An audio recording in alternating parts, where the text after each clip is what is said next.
हमारे लोगों के बड़े अजीब अजहान हैं और सोशल मीडिया पर एक तूफान है। कई बंदे जब तौहीद बयान करते हैं ना तो उनकी तौहीद का अंदाज ये होता है, कोई दाता नहीं, कोई बाबा नहीं, कोई ख्वाजा नहीं। तो मैंने कहा ये क्या हो रहा है? कहा ये तौहीद बयान हो रही है। मैंने कहा अगर जान की अमान पाऊं तो ये तो वलियों के खिलाफ बकवास हो रही है। तौहीद तो ये नहीं बयान हो रही ना। तौहीद बयान करनी है तो रब का तारुफ करवाना। आप देखें ना, अल्लाह ने कुरान में अपना तारुफ जो पेश किया वो क्या है? अल्लाह फरमाता है हुवल्लज़ी युसव्विरुकुम फिल अरहामि कैफ़ यशा। फरमाया रब वो है जो तुम्हारे मां के पेटों में जैसे चाहता है तुम्हारी तस्वीर बना लेता है।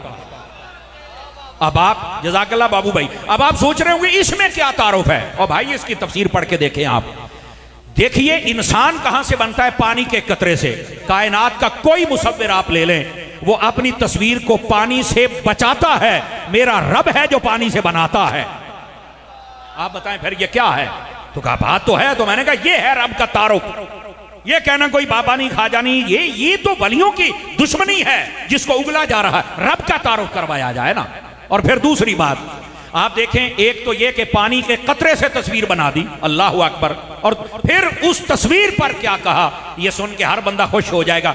इतनी प्यारी तस्वीर बनाई, फरमाया लक़द खलक़नल इंसान फी अहसन तक़वीम। इंसान मैंने तुझे इतना सोना बनाया है कि मैं रब हो के बना के फिर कह रहा हूं कि मैंने तुझे सबसे सोना बनाया। ये है रब का तारुफ मेरी जान। और फिर दूसरी बात, मां के पेट में हजारों पर्दे हैं, मेरा रब वहां तस्वीर बनाता है। आप अभी चले जाएं किसी स्टूडियो में कि तस्वीर बनवानी है तो वो एक आपको खास कुर्सी पे बिठाएगा, सामने से 35-40 लाइटें जला देगा। ओ भाई दिन के 12 बज गए हैं तो आप फिर ये क्या कर रहे हैं? तो वो कहता है कि तस्वीर बनानी है तो मुझे लाइट लगानी पड़ेगी ताकि तुम्हारी तस्वीर खूबसूरत आ जाए। तो मैंने कहा ये दुनिया का मुसव्विर है जो तस्वीर के लिए लाइटें जलाता है तो फिर तस्वीर सोनी आती है। मेरा रब है जो हजारों अंधेरों में भी तस्वीर बना के कहता है मैंने तुझे सबसे सोना बना दिया। ये है रब का तारुफ जो खल्लाक़ आलम ने कुरान मजीद में इरशाद फरमाया। मेरे अजीज मेरे दोस्त, फिर अल्लाह ने अपना तारुफ करवाया। और मैंने कहा लगे हाथ तो थोड़ी तौहीद पर भी बात कर देना। हाँ ये तौहीद है, ये रब का तारुफ है। मेरा रब फरमाता है लौ काना फीहिमा आलिहतुन इल्लल्लाहु लफसदता। ये अल्लाह ने अपना तारुफ करवाया कि लोगों अगर कोई और रब होता, मैं हूं वहदहु ला शरीक, अगर कोई और होता तो फरमाया कि यहां पर इस कायनात का जो निजाम है वो फसाद में पड़ जाता। क्या मतलब? फरमाया कभी तो सूरज कहीं और से भी निकल आता ना, कभी तो ये चांद छुप जाता ना, कभी तो ऐसा होता कि ये निजाम दरम बरम हो जाता।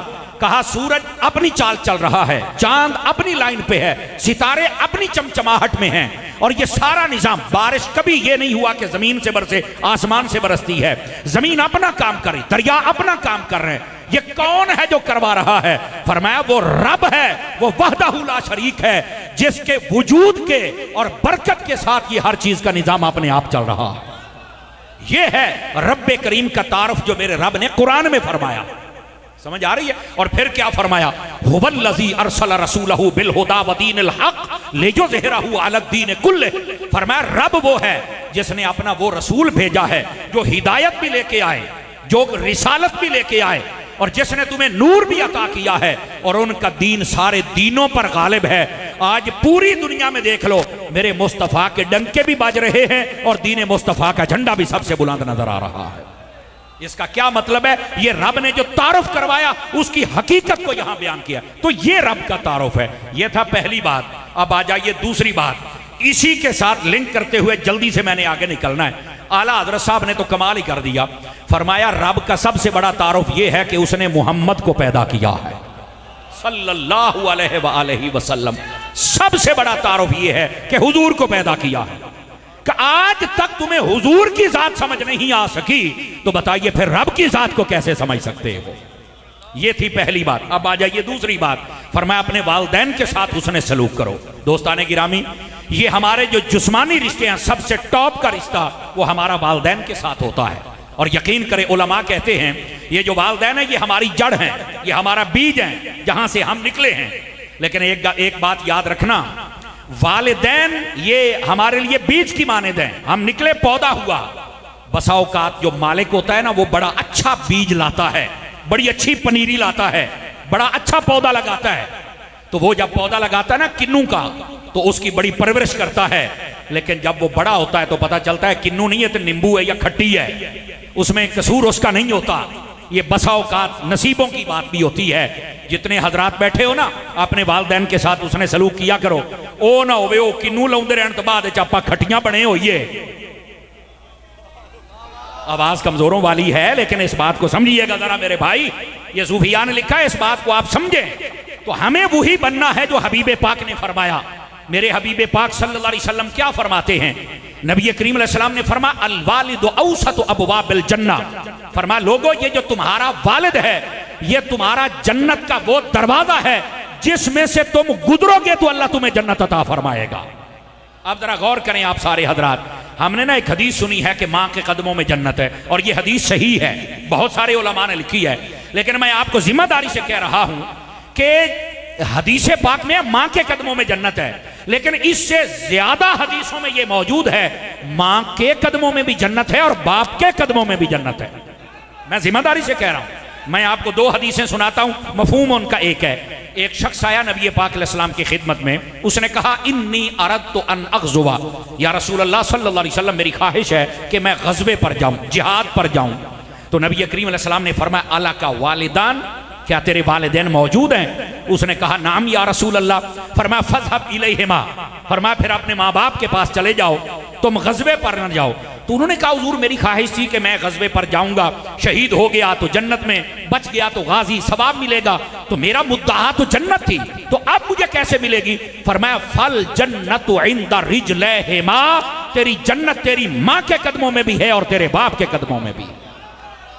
ये महबूब पाक सल्लल्लाहु अलैहि वसल्लम फरमा रहे हैं। फिर इसी तरह एक शख्स ने कहा इन्नी अरदतुल हिजरा, या रसूला मेरी ख्वाहिश है मैं हिजरत करके जाऊं, आपका हुक्म है। तो गैबों पर खबरदार नबी सल्लल्लाहु अलैहि वसल्लम आपने फरमाया ये बतला तेरे वालिदैन हयात हैं? तो उन्होंने कहा जी हाँ।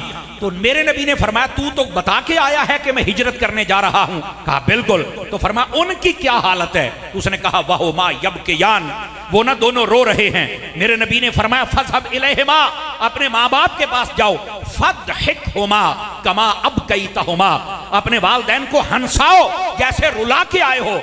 कहा कैसे?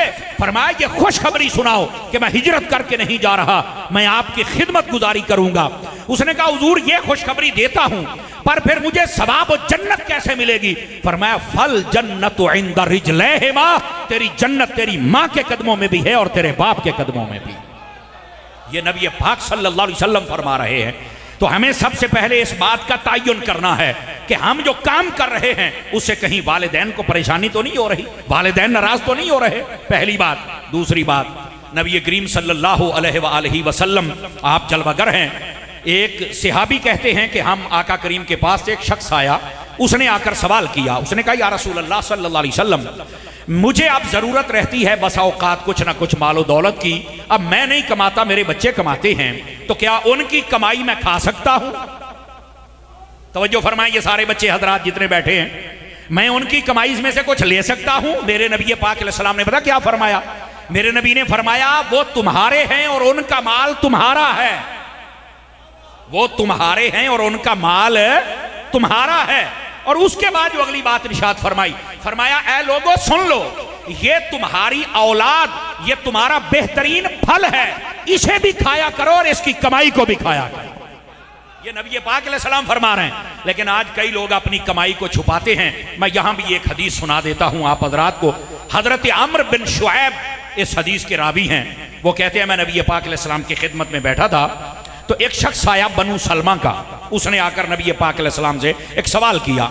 नौजवान था, उसने कहा मेरे आका मेरे पास मालो दौलत तो है पर मेरे बाल बच्चे भी हैं, मैं अयालदार हूं, और उस वक्त आपको पता है ज्यादा शादियों का रुझान और रिवाज भी था। तो कहा कि अब मेरा जो वालिद है वो जरूरतमंद भी है और मुझसे माल तलब करता है, तो क्या मैं अपने वालिद को दे दूं? तो आपने फरमाया दे दे। तो कहने लगा एक बात और भी है। क्या? कहा बस औकात बगैर पूछे मेरा माल मेरा बाप ले लेता है। ये था असल पॉइंट। कहा बगैर पूछे भी ले लेते, तो अब मैं क्या करूं? तो नबी पाक सल्लल्लाहु अलैहि वसल्लम ने फरमाया इसके बाप को बुलाया जाए, अभी पूछ लेते हैं। सारे हजरात गौर से सुनना। नबी पाक अलैहिस्सलाम का हुक्म अक़दस लेकर कासिद जब वहां पहुंचा तो उसने कहा कि आपको हुजूर बुला रहे हैं। अब जाहिर सी बात है मेरे नबी का बुलावा आए तो जहां दिल खुश होता है वहां डर भी लगता है। समझ आ रही ना? जो इश्क वाले हैं वो डरते भी थे कि कहीं आवाज ना ऊंची हो जाए, कहीं दरबार अक़दस में कोई ऐसा बुलावा सवाल ना पूछ लिया जाए कि जिसका जवाब हमारे पास ना हो। तो उन्होंने कहा कि कासिद मुझे ये बता सकते हो कि मुझे जो बुलावा आया है इसका सबब क्या है? तो कहा तेरा बेटा गया है, उसने शिकायत लगाई है। कहा क्या शिकायत लगाई है? कहा उसने कहा है कि मेरा बाप बगैर पूछे माल ले लेता है। अब ना उनके दिल पर एक दहशत सी तारी हो गई, और वो ना जो बुजुर्ग शख्स था अब मेरे नबी की जानिब चल तो पड़े, लेकिन ना दिल ही दिल में, आपको पता अंदर का मुफ्ती फिर सवाल जवाब शुरू कर देता है ना, अंदर ही अंदर से बातें शुरू हो गई कि अब मैंने जाना है तो क्या कहना है। लेकिन उससे पहले अपने बेटे के बारे में ख्यालात शुरू हो गए। और अरब का कल्चर शायरी का कल्चर था, तखय्युल का कल्चर था।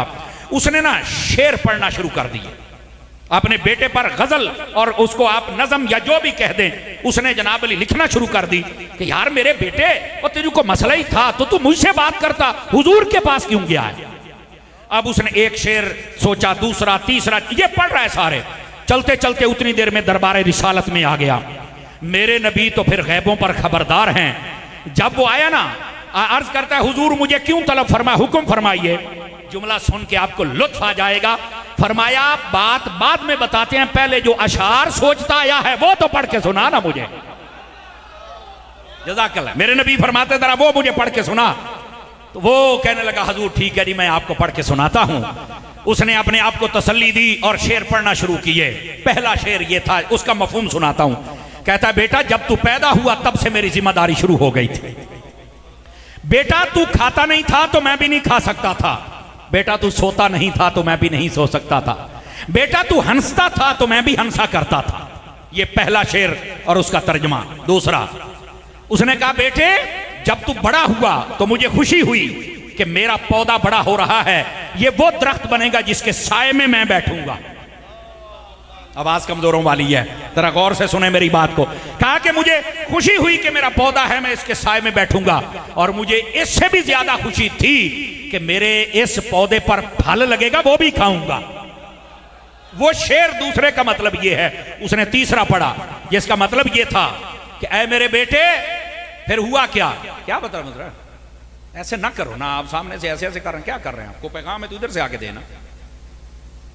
शमसी साहब बाहर चले जाएं, जब पीर साहब का फोन आ रहा है, ये फोन भी करें पीर साहब को, और उधर से जरा लेके भी आ जाएं, आप जल्दी चलें। तो नबी पाक सल्लल्लाहु अलैहि वसल्लम, इधर आ जाएं भाई, हेलो इधर आ जाए, कोई भी ना जाए, तंग ना किया करें। ए जेड़ा तुसी सानू मौलवियां ते पीरां नूं चुम्मन चट्टण वाला हाथ रखिया है ना, तुसी साड़ियां मान लिया करो, तो इन्नी बड़ी है। उधर दो बंदे खड़े हो जाए, खबरदार कोई भी ना उधर जाए। इत्थे आओ अल्लाह दे, ओ भाई इनू भी इत्थे ही कोई बंदा उठ के ना जाए। अल्लाह के बंदो थोड़ा समझा करें आप हजरात। मेहमान को आप इतना तंग कर देते हैं कि वो बेचारे परेशान हो जाते हैं। मेहरबानी करें, बैठे, ज़ियारत हो जाएगी ना, सारा मसला हो जाएगा। समझ आ रही है? जितने सियाबी हैं वो हुजूर की ज़ियारत करके सियाबी बने हैं। ये ज़ियारत बड़ी शय है, बंदा कर जाने था। मैंने तवज्जो नहीं फरमाई मेरी बात पर, तो इस बात को ज़रा समझने की कोशिश फरमाएं आप हजरात। नबी रहमत सल्लल्लाहु अलैहि वसल्लम, हजरत पीर साहब तशरीफ ले आए माशाअल्लाह माशाअल्लाह।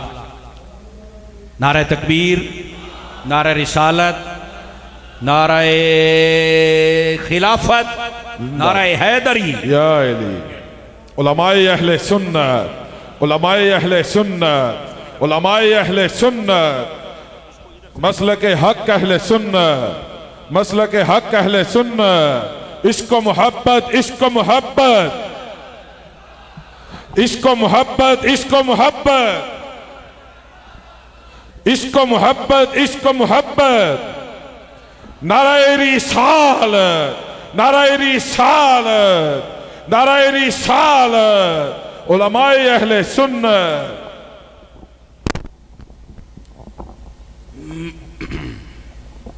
माशाअल्लाह, हमारी खुशबख्ती और खुशनसीबी है कि हमारे दरमियान आला हजरत के फैज़ान का सुच्चा नगीना, दुनिया अहले सुन्नत का एक खूबसूरत नाम, हमारे मुखलिस बल्कि अखलस भाई हजरत अल्लामा मौलाना पीर मोहम्मद अजमल रज़ा साहिब कादरी दामत बरकातुहुल आलिया, आप अपने पुररौनक चेहरे के साथ अपने तमाम रुफ़क़ाए कार के साथ तशरीफ़ लाए। अल्लाह करीम आपकी तशरीफ़ आवरी को कबूल फरमाए, आपकी ज़िंदगानी में बरक़ात अता फरमाए और आपके ज़रिए से जो पूरी दुनिया में मसलक का, मुल्क का, मिल्लत का काम हो रहा है, अल्लाह करीम उसे कबूल आम बल्कि कबूल ताम नसीब फरमाए। जितने हजरात हैं यहाँ ज़ियारत करना चाहें, यहाँ सामने आके आराम से खामोशी के साथ आप बैठ जाएं, मेहरबानी फरमाएं। और जब मेहमान बात कर रहा हो तो तवज्जो फरमाए। आ जाए मेरे बेटे, आ जाए मेरे चांद, वो सामने आपके लिए ही जगह है। यहाँ से रश कम कर दीजिए भाई, ये पीछे चले जाएं बेटे, पीछे चले जाएं, आ जाएं, रश कम कर दीजिए। बहुत शुक्रिया। यहाँ पर जो अपने अहबाब हैं पीर साहब के साथ वो खड़े हों, बाकी सारे पीछे चले जाएं, उधर चल के ज़रा ज़ियारत भी कर लें। और अभी चंद लम्हों में मैं इंशाअल्लाह हज़रत पीर साहब की खिदमत में गुजारिश पेश करता हूँ, आप हमें अपने मवाइज़ हसना से मुस्तफ़ीज़ फरमाएँगे। तो बाद में आपकी खिदमत में ये अर्ज़ कर रहा था, हज़रत आमर बिन शुऐब बयान करते हैं कि उसने जब अपने अशार पढ़ के सुनाए ना, तो आखिरी शेर उनका ये था कि अब मुझ पर खजाने डेरे डाल लिए हैं और मैं अब हड्डियां मेरी कमजोर हो चुकी, लेकिन मेरे बेटे तूने बात जो की है उसने मेरा कलेजा चीर दिया है, जो मुझ तक पहुंची। कहा या रसूल अल्लाह मैं यही पढ़ते आ रहा था और ये मेरा आप कसीदा मुकम्मल हो गया है। जब इतनी बात मुकम्मल हुई तो आका करीम सल्लल्लाहु अलैहि वसल्लम आपके चश्माने करम से लड़ियां लगी हुई थी आंसुओं की। बस बात भी सबको समझ आ गई और जो बात मेरे हबीब ने फरमानी थी वो उसने अपने कसीदे में ही कह दी। उसके बाद मेरे करीम ने 3 मरतबा इरशाद फरमाया, अंता व मालो का ले अबी का, अंता व मालो का ले अबी का। फरमाया ए अजीज, उस नौजवान से कहा कि तू भी अपने बाप का है और तेरा सारा माल भी तेरे बाप का है। तो जितने हजरात बैठे हैं अपने वालदैन को तरसाया मत करें। यकीन फरमाएं, कई दोस्त ऐसा पैगाम दे के जाते हैं, हमें बड़ी हैरानगी होती है कि वो कहता है कि मैं बच्चे पाड़ा मकान का किराया देवां या अब्बा जी तुहानू दवाई लैके देवां।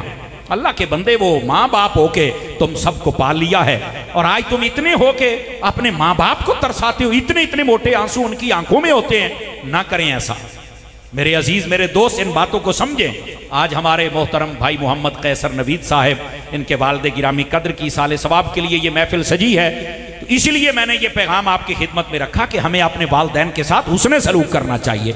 नबी करीम सल्लल्लाहु अलैहि वसल्लम आपका फरमान अक़दस है, फरमाया कि जिस बच्चे ने, ये बच्चे भी तवज्जो फरमाएं, आप कितने कीमती और क्या काम कर सकते हैं। फरमाया जिस बच्चे ने छोटी उम्र में अपने वालिद को 1 मरतबा पानी पिलाया, क़यामत वाले दिन अल्लाह रब्बुल इज्जत हौज़े कौसर से उसको 70 मरतबा पानी पिलाएगा। समझ आ रही? उसको इतनी करामत और इज्जत और शराफत से नवाजा जाएगा। तो अपने वालिदैन के साथ हमेशा हुस्न सलूक फरमाएं। मैं आखिरी गुजारिश पेश करके इजाज़त चाहूँगा और फिर पीर साहब के मलफूजात आलिया हम समात करेंगे। हज़रत फ़ारूक आज़म रज़ियल्लाहु ताला अन्हु, आपका ज़माना अक़दस था। एक शख्स है जिसका नाम था उमैया। ये नाबीना थे और वैसे भी थोड़ा कमज़ोर थे फिजिकली तौर पर। इनके बेटे जिनका नाम था किलाब, हुक्म अक़दस हुआ हज़रत फ़ारूक आज़म की तरफ से कि जिहाद पर जाना है, फ़ौज इस्लामी तैयार की जाए। ये हज़रत किलाब का नाम भी आ गया और ये भी जिहाद पर चल दिए। चंद दिन गुजरे तो हज़रत किलाब के जो वालिद थे उमैया, वो आ गए नबी करीम सल्लल्लाहु अलैहि वसल्लम के प्यारे गुलाम, इस्लाम के दूसरे खलीफा हज़रत फ़ारूक आज़म रज़ियल्लाहु ताला आपकी खिदमत में, और कहने लगे हुजूर आपका हुक्म था, बेटा चला गया लेकिन मेरी खिदमत वही करता था और मुझे कहना भी नहीं पड़ता था, वो सारे काम मेरे कर देता था। जब से वो चला गया, एक तो मैं नबीना हूं और दूसरा मैं कमजोर, अब तो बहुत कमजोर हो गया।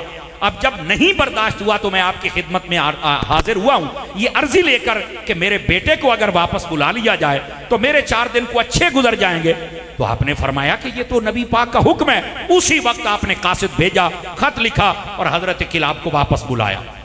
उनके वालिद के तासुरात से फ़ारूक आज़म समझ गए कि इस बच्चे ने को बड़ी जम के और कमाल के साथ खिदमत की है अपने बाप की।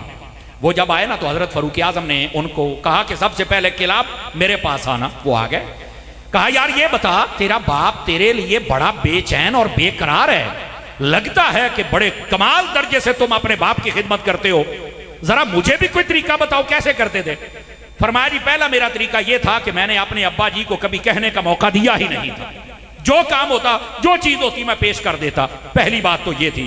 और दूसरी ये थी, मैं जब भी काम करता तो मैं बाद में पूछता था हुजूर है ठीक है, आप राजी हैं या किसमें कोई कमी बेशी है। कहा दूसरी बात। और तीसरी बात ये थी, फरमाया नफासत इतनी होती थी कि मेरे बाप को पता चल जाता था कि ये खिदमत मैंने की है। इस नुक्ते को समझिए जरा। कहा अच्छा वाकई पता चल जाता है। तो हजरत फारूक आजम ने कहा कि मुझे बताओगे कि वो क्या नफासत थी? फरमाया मेरे बाप जब दूध मांगते थे ना तो मैं ऊँटनी को लाता था, पहले ठंडे पानी से उसके थनों को धोता था, उसके बाद मैं दूध दोता था, और जब मैं पेश करता था तो मेरे बाप को पता चल जाता था कि ये बड़ी न्याजमंदी के साथ और बड़े प्यार के साथ और बड़ी ही दिल की गहराई और मोहब्बत के साथ मेरे बेटे ने मेरे लिए काम किया है। कहा फिर आज तजर्बा करें। उनका जी ठीक हो गया। आपने ना कहा कि इसके वालिद को कोई ना खबर दे और उनको मेरे पास लाया जाए। जनाबे उमैया आ गए और इधर से हजरत किलाब को कहा कि जरा ऊँटनी का दूध दोहो। वो ऊँटनी का दूध दोहने के लिए गए, उन्होंने उसी अंदाज से दोहा और लेके आए। हजरत फारूक आजम ने कहा ना इनको पता है कि किलाब